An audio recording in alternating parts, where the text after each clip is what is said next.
ಹೆಸರು ಆಶ್ರಯ ಯೋಜನೆಯಡಿ ನಿವೇಶನ ಹಂಚಿಕೆಯಲ್ಲಿ ಭ್ರಷ್ಟಾಚಾರದ ಆರೋಪ ಕೇಳಿ ಬಂದಿದೆ. ನಿವೇಶನ ಹಂಚಿಕೆ ವಿಚಾರಕ್ಕೆ ಗ್ರಾಮ ಸಭೆಯಲ್ಲಿ ಇವತ್ತು ಹೈ ಡ್ರಾಮವೇ ನಡೆದಿದೆ.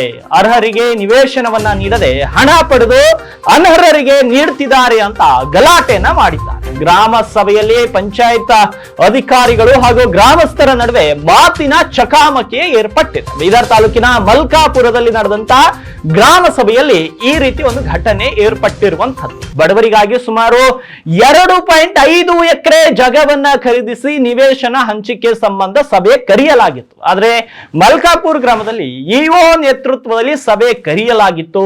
ನೈಜ ಫಲಾನುಭವಿಗಳನ್ನ ಕೈಬಿಟ್ಟು ಹಣಬಲ ಇರುವವರಿಗೆ ನಿವೇಶನವನ್ನ ನೀಡಲಾಗ್ತಾ ಇದೆ ಅನ್ನೋ ಆರೋಪ ಕೇಳಿ ಬಂದಿದೆ.